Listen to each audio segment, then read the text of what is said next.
Memilih monitor jangan asal resolusinya Full HD, karena ada banyak panel di monitor yang memilihnya juga butuh sedikit studi. Di video kali ini kita akan membahasnya biar ketika beli tidak menyesal seperti kalah judi. Ya udahlah, nggak usah kebanyakan parodi. Selamat menonton. Jomblo abadi.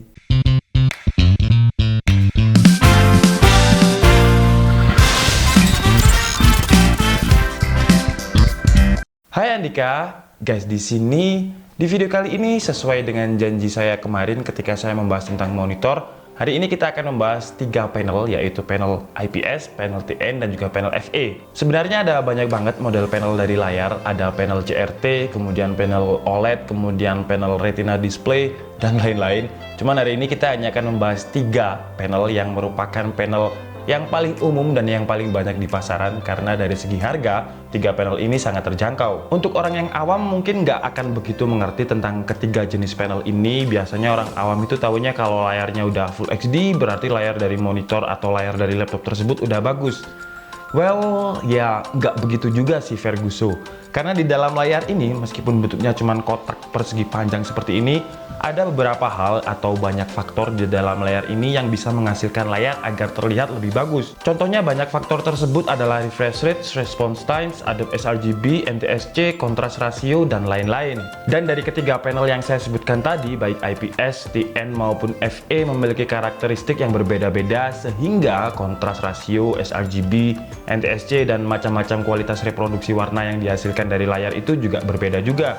Dan banyaknya part yang saya sebutkan tadi, yaitu contrast ratio, sRGB, dan lain-lain tadi, cara paling mudah untuk membandingkan sebuah monitor adalah dengan cara mengetahui apa panel dari monitor tersebut. Nah, di video kali ini saya akan memberikan perbedaan antara ketiga panel tadi dengan cara yang sesimpel mungkin dan bahasa yang sesederhana mungkin, biar nanti kalian nggak salah beli monitor maupun laptop gaming. Tapi sebelum kita mulai videonya, buat kalian yang belum makan, jangan lupa makan. Kalau udah makan, langsung aja subscribe channel ini. Karena di channel ini kita akan membahas informasi menarik mengenai dunia gadget dan juga teknologi yang akan membuat hidup kalian lebih inspiratif dan produktif. Kita breakdown dulu dari panel yang paling murah dari segi cost atau biaya produksi, yaitu panel TN, yang kepanjangan dari TN ini adalah Twisted Nematic. Kalau kalian beli monitor gaming dengan layar 240Hz, kemudian response times-nya 1 millisecond dengan harga yang murah, panel layar tersebut bisa dipastikan adalah panel TN.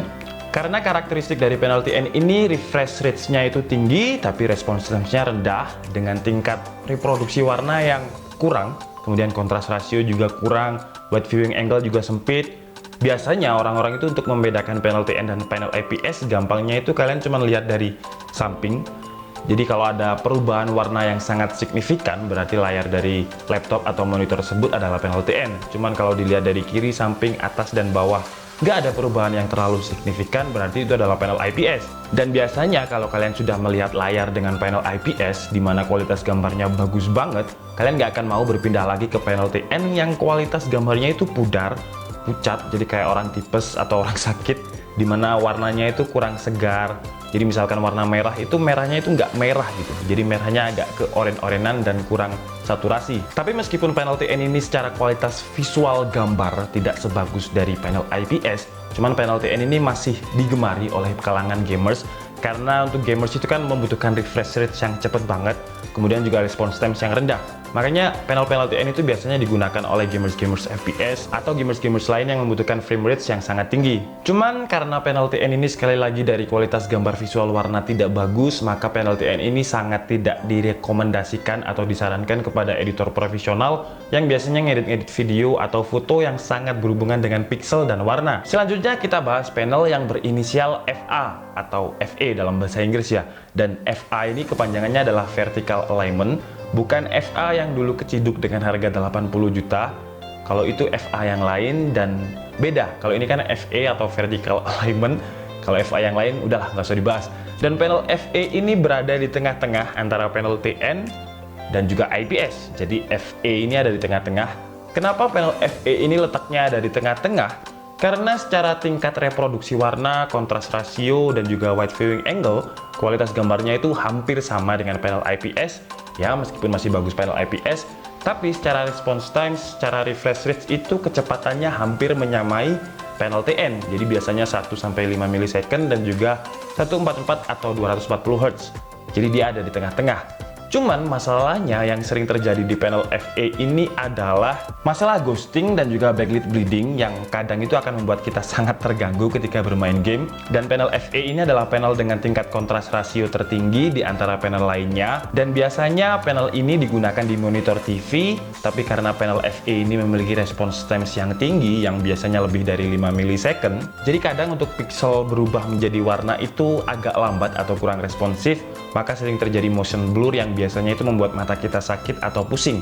Masuk ke panel terakhir yaitu panel IPS yang kepanjangannya adalah in plane switching, jadi bukan ilmu pengetahuan sosial. Ya, meskipun sama-sama IPS-nya, cuman beda konten kalau itu untuk anak SMA. Dan gampangnya, panel IPS ini adalah kebalikan dari panel TN. Memiliki karakteristik response times yang cukup tinggi, meskipun sekarang ada panel IPS dengan 144 Hz refresh rate dengan 3 millisecond response times, tapi dari segi harga untuk biaya produksi masih sangat mahal, dan belum ada panel IPS yang bisa menyaingi kecepatan refresh rates dan response times dari panel TN. Tapi kalau untuk ke depan ya nggak tahu lagi ya, namanya teknologi kan maju terus. Kemudian karena dari lawan katanya panel TN, jadi kontras rasio, reproduksi warna, wide viewing angle dari panel IPS itu akan sangat nyaman untuk dipandang. Jadi warnanya itu nggak pucat, kalau merah ya merah, oranye ya oranye, kalau di KID ya di KID. Kayak gitu intinya. Dan biasanya kalau misalkan kalian pengen tahu perbedaan panel IPS dan TN secara mudah, panel IPS itu secara build quality, bahan yang digunakan itu kuat banget. Jadi misalkan kalian touch gini, panel IPS itu nggak akan ada apa ya namanya kayak warna cahaya yang luntur. Tapi kalau panel IPS, kalau kalian touch gitu biasanya ada warna yang agak-agak jelembret gitu. Jadi layarnya itu agak-agak jelembret atau cahayanya itu melencar gitulah. Nanti saya kasih tahu footage-nya ya, jadi biar gampang. Karena penjelasannya mungkin agak belibet ini. Nah, pertanyaannya dari ketiga panel yang saya sebutkan tadi, yaitu TN, IPS, dan juga FE, mana yang lebih bagus untuk monitor gaming ataupun laptop gaming yang pengen kalian beli? Sekarang pertanyaan tersebut saya kembalikan kepada kalian. Kalian pilih refresh rates atau kalian pilih response time? Saya jelaskan dulu antara refresh rates dan juga response time. Refresh rates adalah kemampuan dari monitor untuk merefresh gambar dalam 1 detik. Dan satuan dari refresh rates ini namanya adalah Hertz. Dan refresh rates ini akan sangat berperan penting ketika kalian bermain game. Jadi untuk dapat angka FPS berapa itu juga tergantung dari refresh rates. Contohnya misalkan kalian punya Nvidia RTX 2060 Super seperti ini yang bisa mendapatkan FPS di atas 100. Cuman masalahnya kalian memiliki monitor gaming yang cuman memiliki 60 atau 75 Hz. Jadi secara efektif kalian hanya akan mendapatkan 75 FPS. Jadi nggak mungkin bisa dapat di 100 FPS. Jangan disalahkan gamenya, jangan disalahkan graphic card-nya, tapi salahkan monitor kalian dan beli monitor baru yang refresh rate-nya lebih tinggi. Atau kalian juga bisa ganti ke monitor yang memiliki 240 Hz refresh rates. Cuman jarang ya monitor 240 Hz ini karena dari segi graphic card-nya itu harus tinggi banget. Yang graphic card tinggi itu kan mahal, belum lagi monitornya, dan mata manusia itu belum bisa membedakan antara 120 Hz dengan 240 Hz. Jadi katanya 144 Hz dan 240 Hz itu belum bisa dibedakan secara mata oleh manusia. Jadi 240 Hz itu ya mubazir katanya. Setelah kalian paham tentang refresh rate, sekarang kita bahas kebalikannya yaitu response time. Kenapa kebalikannya? Karena kalau refresh rate kan semakin tinggi semakin bagus. 120 Hz, 144 Hz, 240 Hz, pokoknya makin tinggi makin bagus. Tapi kalau response time semakin rendah itu semakin bagus. Jadi contohnya 5 milisecond, 3 milisecond, dan 1 milisecond. Jadi semakin rendah semakin bagus. Dan response time ini adalah kecepatan monitor dalam merubah pixel dari warna satu ke warna yang lain. Jadi contohnya putih ke hitam, hitam ke putih, hijau ke merah, dan lain-lain. Dan contoh realnya misalkan kalian buka tab baru di sebuah web, yang webnya ini memiliki banyak komposisi warna, dan ketika kalian buka masih meninggalkan garis, itu namanya response time dari layar kalian kurang cepat. Makanya masih ada sisa garis di dalam web tersebut. Dan menurut beberapa pakar, layar dengan response time tinggi di atas 5 atau 7 milisecond akan membuat kalian pusing karena pixel dari layar tidak bisa dengan cepat berubah warna sehingga terjadi banyak motion blur yang membuat kalian pusing. Makanya untuk gaming sangat disarankan menggunakan monitor ketimbang TV karena TV memiliki response time yang tinggi yang membuat kalian cepat pusing. Oke guys, jadi cukup segitu aja video perbandingan antara panel TN, panel FE, dan juga panel IPS. Dari ketiga panel ini mana yang lebih cocok buat kalian? Karena itu semua tergantung response times dan juga refresh rate yang kalian cari. Masih ngeblur dan sedikit bingung ya? Oke, kita recap dulu lah. Panel IPS adalah panel dengan layar tingkat kualitas gambar yang paling baik. Kalau untuk panel TN adalah refresh rate dan juga response time yang paling baik. Dan kalau panel FE adalah harganya 80 juta. Kalau panel FE adalah perpaduan antara panel TN dan juga panel IPS. Jadi mix di antara kedua-duanya. Nah, sekarang kalian pilih yang mana nih? Kalau kalian seorang gamer FPS atau gamer apapun yang butuh frame rate yang sangat tinggi, kalian bisa pilih panel TN karena panel TN itu dari segi cost sangat murah, tapi secara refresh rate dan juga response time sangat cepat. Jadi cocok banget buat gamer. Dan kalau kalian adalah seorang profesional editor atau seenggaknya kalian suka ngedit gambar dan juga video, ya kalian cari layar dengan panel IPS. Karena karakteristik dari panel IPS adalah kontras rasio yang tinggi, wide viewing angle yang sangat luas, dan reproduksi warna yang sangat tajam.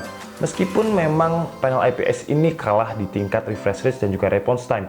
Tapi jangan salah, sekarang itu ada panel IPS yang juga memiliki refresh rate yang tinggi, yaitu 144 Hz refresh rate dan 3 millisecond response times. Cuman ya gitu, harganya cukup mahal.